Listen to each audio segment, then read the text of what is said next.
नमस्कार मित्रों, मैं यदुनंदन गोस्वामी केपी नाड़ी कस्पल इंटरलिंक एस्ट्रोलॉजर जयपुर आपका हार्दिक स्वागत करता हूं। सभी को 2021 की अग्रिम बधाई देता हूं। हर इंसान को अपने भविष्य की चिंताएं सताती हैं। भविष्य के गर्त में क्या छुपा है यह जानने की जिज्ञासा मानव मस्तिष्क में हमेशा रहती है। यह मानव का स्वाभाविक गुण है कि कल क्या होने वाला है, यह जानने की हमेशा कौतूहल मन में रहता है।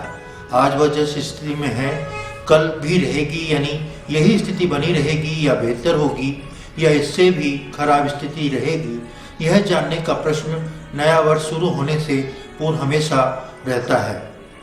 सबसे अधिक भौतिक सुखों की सुरक्षा का प्रश्न बार बार उठता है।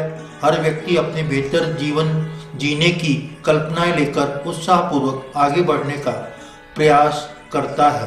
2020 पूरे विश्व के लिए काफी चुनौतीपूर्ण रहा। हर देश में हर वर्ग को आर्थिक, मानसिक और शारीरिक रूप से प्रताड़ित कर अपने घर पर कैद रहने को मजबूर कर दिया। किसी के मन मस्तिष्क में कभी ऐसा प्रश्न भी नहीं था कि ऐसा समय आएगा। किसी ने कभी सोचा भी नहीं था कि इंसान से इतनी दूरी बना लेगा। कहीं भी जाए मनुष्य से दूर चला जाएगा। मनुष्य पास आने पर इंसान को अपनी मृत्यु का भय सताने लगेगा। नजदीकी रिश्तेदार की उसकी मृत्यु तक में भी जातक शरीक नहीं होता है। नजदीकी रिश्तेदार उसकी मृत्यु पे कोई नहीं आने से कई बार मानसिक रूप से भी सभी लोग प्रताड़ित हुए हैं।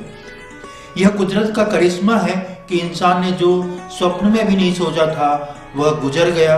2021 आने वाला है और सभी के मन में एक प्रश्न भयानक रूप से चिंगाड़ रहा है कि मेरा 2021 कैसा होगा। हर कोई 2021 में बेहतर जीवन की कल्पनाएं लेकर आशा भरी निगाह से देख रहा है। सभी सामान्य हो गए हैं। 2 गज की दूरी, मास्क है बहुत जरूरी। यह अमिताभ बच्चन द्वारा बार बार सुनकर परेशान और हैरान भी होते हैं। अब तो कुछ देशों में वैक्सीन भी आ गया है और भारत देश में वैक्सीन लगाने की रूपरेखा बन चुकी है, परंतु परिणाम लेकर सभी तरह तरह की शंकाएं हर मन में उठ रही हैं। ब्रिटेन में नया वायरस भी आ गया है। मनुष्य भविष्य के गर्त में छुपे कुछ रहस्यों को ढूंढने का प्रयास कर रहा है। आम इंसान के मन में एक प्रश्न आता है, क्या इंसान भविष्य में होने वाली घटनाएं जान सकता है? कोरोना वायरस को कोई वैज्ञानिक या ज्योतिषी जान सका?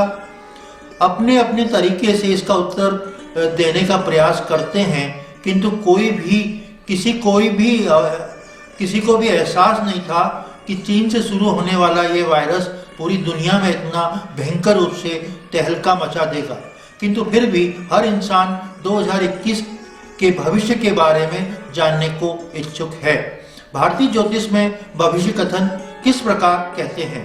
भारतीय वैदिक ज्योतिष में जन्मकालीन ग्रहों, नक्षत्रों, उपनक्षत्रों से फलादेश कथन करने का चलन है, जो आज पूरे विश्व में अपना प्रभाव डाल रहे हैं। क्योंकि भारतीय ज्योतिष में फल कथन की इतनी सूक्ष्म एवं वैज्ञानिक पद्धति है कि पूरा विश्व भारतीय परंपरा के इस ज्योतिष विद्या के फल कथन के ज्ञान का लाभ उठा रहा है। इस पराविद्या का लोहा वैज्ञानिक संस्था इसरो और नासा भी मान रहे हैं।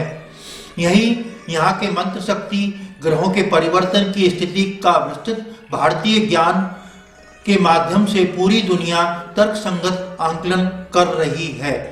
भारतीय ज्योतिष आज भी किसी की जन्म पत्रिका देखकर बता सकता है कि जातक जीवित है या मृत्यु को प्राप्त कर गया। कई ज्योतिषी इतने खोजी और इतने ज्ञानी हैं, जैसे आदरणीय कैप्टन लेखराज जी शर्मा जैसे विद्वान हाथों की लकीरों से किसी की जन्म तिथि निकाल देते हैं और जन्म पत्रिका शुद्ध निर्माण कर देते हैं। भारतवर्ष में धार्मिक मान्यताएं और जीवन का ताना बाना ऐसा है कि हर व्यक्ति उठकर सबसे पहले अखबार में अपना भविष्य फल देखकर ही दिन की शुरुआत करता है। उसे यह कार्य कब करना है ज्योतिषी से गणना कराकर शुभ चौगड़िया या मुहूर्त का इंतजार कर कार्य करता है। यह हिंदुस्तान की आदत हो गई है। यहाँ इंसान में किसी तरह के भेद नहीं है। सफलतम व्यक्ति चाहे आईएएस, आईपीएस या हाईकोर्ट का जज हो, या बड़ा राजनेता हो, या फिल्म अभिनेता, वैज्ञानिक हो, या बड़ा डॉक्टर, सभी आज भी ज्योतिषी के निर्देशन में अपना कार्य, पूजा, आराधना और उंगली में ज्योतिषी द्वारा बताए गए नग की अंगूठी पहनकर मानसिक रूप से मजबूत बनता है। इसका उदाहरण सफलतम व्यक्ति अमिताभ बच्चन द्वारा नीलम पहनने से मालूम पड़ता है। सलमान खान द्वारा फिरोजा का ब्रासलेट पहने देखा जा सकता है। अब एक प्रश्न उठता है कि भारतीय ज्योतिषी फल कथन कैसे करते हैं? क्या फल कथन सही होता है? इस तरह के प्रश्न आम जन में मन में हमेशा उठते रहे हैं और उठते रहेंगे। भारतीय वैदिक ज्योतिष में 9 ग्रह सूर्य, चंद्र, मंगल, बुध, गुरु, शुक्र, शनि, राहु, केतु हैं। जन्म कुंडली में 12 भाव हैं। हर भाव 30 डिग्री का है, जिसे राशि कहते हैं। एक भाव में 30 डिग्री होती है। 30 गुना 12 यानी 360 डिग्री की गणना 9 ग्रहों में इन 360 डिग्री में विचरण कर होता है। किस राशि में कितनी डिग्री का कौन सा ग्रह विद्यमान है, उससे गणना कर भविष्यवाणी की जाती है।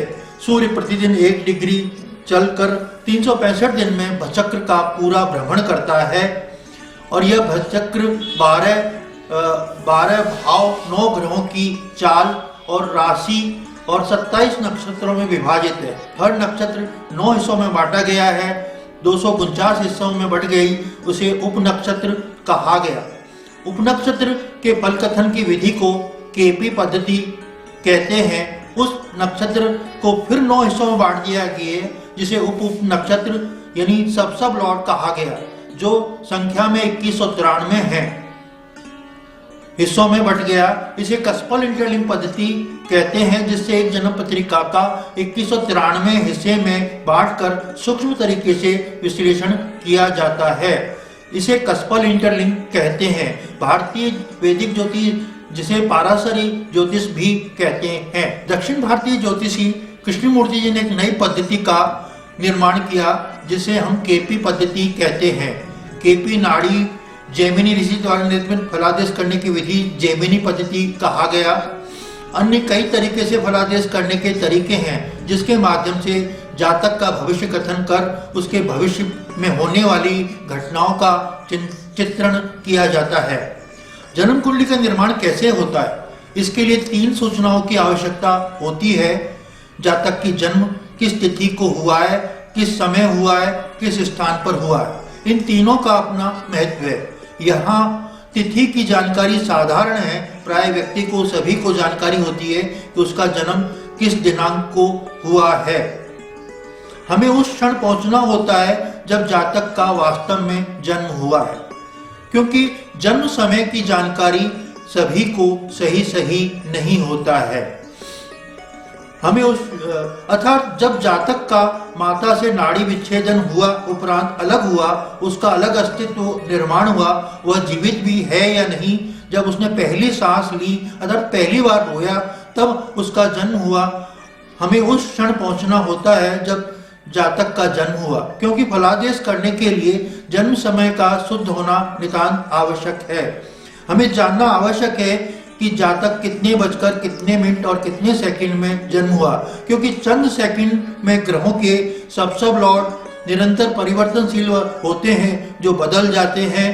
कस्पल इंटरलिंक पद्धति में किसी जातक का फलादेश सब लॉर्ड के माध्यम से किया जाता है। अतः हमें उस क्षण तो पहुंचना ही होगा जब जातक का जन्म हुआ है। तीसरी सूचना, उसका जन्म कहाँ हुआ है।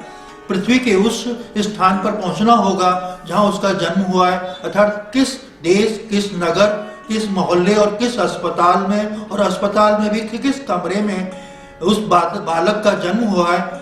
यह हम आज के वैज्ञानिक युग में गूगल मैप के माध्यम से सटीकता से जानकर अक्षांश देशांश की जानकारी प्राप्त कर सकते हैं। ताकि जन्म की जानकारी, आपकी शादी की तिथि, समय, स्थान, आपकी पहली, दूसरी, तीसरी संतान के जन्म की जानकारी, आपके पूर्व में अस्पताल में भर्ती होने की दिनांक, विदेश जाने की घटना, अन्य महत्वपूर्ण घटना के आधार पर हम जन्म समय का शुद्ध करने का तरीका है, जिसमें हम उस क्षण पहुंच जाते हैं जब आपका जन्म हुआ है इसे जन्म समय शुद्धिकरण कहा जाता है। हम जन्म समय के शुद्धिकरण कर सकते हैं। हम उस क्षण पहुंच सकते हैं जब जातक का वास्तव में जन्म हुआ है। अगर ज्योतिषी के पास जन्म विवरण की सही जानकारी है तो भी हम आप पर विश्वास नहीं करते। आप गलत सूचना दे सकते हैं और हमारा फलादेश गलत हो सकता है। अतः हम सबसे पहले आपकी जन्म पत्रिका का वैज्ञानिक विधि से शुद्धिकरण कर फलादेश करते हैं, क्योंकि आपका यह जन्म का डाटा हमारे फलादेश में अति महत्वपूर्ण भूमिका निभाता है। अब तो भारतीय ज्योतिषी बच्चा माँ के पेट पे कब कंसीव हुआ, कब गर्भ धारण हुआ, यह भी बता सकते हैं। जन्म जानकारी में जो जन्म कुंडली निर्माण होती है उसे हम जन्मकालीन ग्रह स्थिति से निर्मित जन्म कुंडली कहते हैं। अब आपके मन में प्रश्न आ सकता है, यह लग्न कुंडली क्या है? किसी भी निर्धारित दिनांक, समय और स्थान पर पूर्व दिशा में क्षितिज पर जहाँ सूर्योदय होता है वहाँ जो राशि उदय हो रही है वह राशि लग्न कहलाती है। आज जो जन्म का शुद्धिकरण हम ज्योतिषी करते हैं वह प्राचीन काल में वैदिक ज्योतिषी करते आए हैं और उसे लग्न शुद्धिकरण कहते हैं। ज्योतिष में 3 साधन हैं किसी व्यक्ति की जन्म पत्रिका का विश्लेषण करने के लिए। पहला जन्मकालीन ग्रह, जिसे लग्न कुंडली से विश्लेषण करना कहते हैं। दूसरा दशा से विश्लेषण करते हैं, जिसमें विंशोत्तरी दशा प्रमुख है। जिस समय कुंडली की व्याख्या की जाती है उस समय के ग्रह की जो गोचर स्थिति है, अर्थात जन्मकालीन ग्रह और आज किस राशि में, किस नक्षत्र में, किस उप नक्षत्र में और किस उप नक्षत्र में ग्रहों का विचरण हो रहा है, उस अनुसार कुंडली का विश्लेषण किया जाता है, जिसे गोचर से विश्लेषण कहते हैं। इसी के आधार पर वर्षफल का विश्लेषण किया जाता है। मेरे मत में गोचर के माध्यम से वर्षफल कथन में वह सटीकता नहीं होती है जो जन्मकालीन जन्म पत्रिका के विश्लेषण में होती है। फिर भी आज सभी ज्योतिषी वर्षफल के विश्लेषण करते हैं। मैं इस वर्ष 12 राशियों के गोचर के आधार पर फल कथन इस वर्ष करूंगा। आपने अगर मेरा चैनल सब्सक्राइब नहीं किया है तो सब्सक्राइब करें, जिससे आने वाले मेरे वीडियो का आनंद ले सकें। अपने विचार अवश्य दें। आपके विचार मेरे लिए अनुकरणीय एवं अपने कार्य को सटीकता से करने के लिए आवश्यक हैं। आपने अभी तक मेरा चैनल सब्सक्राइब नहीं किया है तो अवश्य करें। अभी आप सभी को 2021 की शुभकामनाएं सहित नमस्कार। मैं आशा करता हूं आपका नया वर्ष 2021 अच्छा हो, आप निरोगी हों, आपके जीवन में सभी खुशियां मिलें, आप जिसके आप हकदार हैं। नमस्कार।